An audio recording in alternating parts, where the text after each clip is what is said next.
Mga sa Mateo 6:10 na gayon, panhi ang imong gingharian.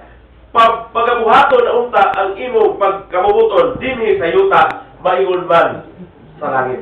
Mao kana makigsunan ang giingon sa atong Ginoo. Mao kana ayang final words. Mao na ang tiba mahitungod sa gingharian sa atong Ginoo. Its function. Ang function ni gingharian makigsunan, God will being done. God's will being done on earth. Because of the kingdom of God, ang iyang kamubuton kinahanglan pagatugaron dinhi sa yuta. Mao kana makigsunan. Sumala atong ibasa ganina, Matthew 6:10 makigsunan. Ang kondisyon aron kita makasulod niining maong gingharian, born of water and spirit. John Brad John, unya na ka, kaya ako maniging sulat. Kato uban yung masulat, asa na dito niya. Swerte ka karon kay nasulat ka. Introduction pa ka din Born of water and spirit. Except a man be born again in water and spirit, he cannot enter into the kingdom of God. So, kung itong ganyan, ikaw na ito ang pagsunod nini, kailangan mo paubos. So, kailangan ang magpaubos mo, manaog ka nga ito sa tubig.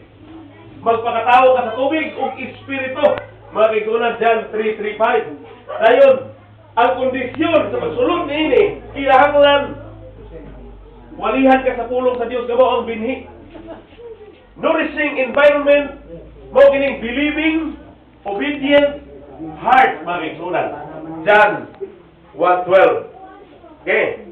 Dayon, delivery, water baptism. So, uban sa bautismo, mabuting mo na, ma-translate ka na, ma-deliver ka na, ma-transform ka na, mabago ka na, matao ka na. Muna magpakatao ba? Mag-deliver ang bata, di ba na tao? O kung kita usap ng Kristohanon, kinahanglan mahawas kita gikan sa tubig. Muna niya sa Roma 5:2, wala pa kamo mahibalo nga kamong tanan nga ikabautismuhan di kang Kristo, gikabautismuhan man diha sa iyang kamatayon, maingon nga si Kristo nabanhaw gikan sa mga patay, kamo usab managawi diha sa kabag-o sa kinabuhi. Dili kay magbago sa kinabuhi lamang. Ang ubang magbago na ang kinabuhi, born again na kuno. Ay ra ka magbago human sa bautismo. Mao kana makisuran. Useless ang tao magbago-bago kung dili siya buagi sa bautismo. Gano man? Wala siya matawa sa tubig o espiritu. Wala siya matamni sa pulong sa Dios. Wala siya ma-nourish sa environment na ito sa pagsuo, sa pagtuman, sa gamatinod anong kasing-kasing.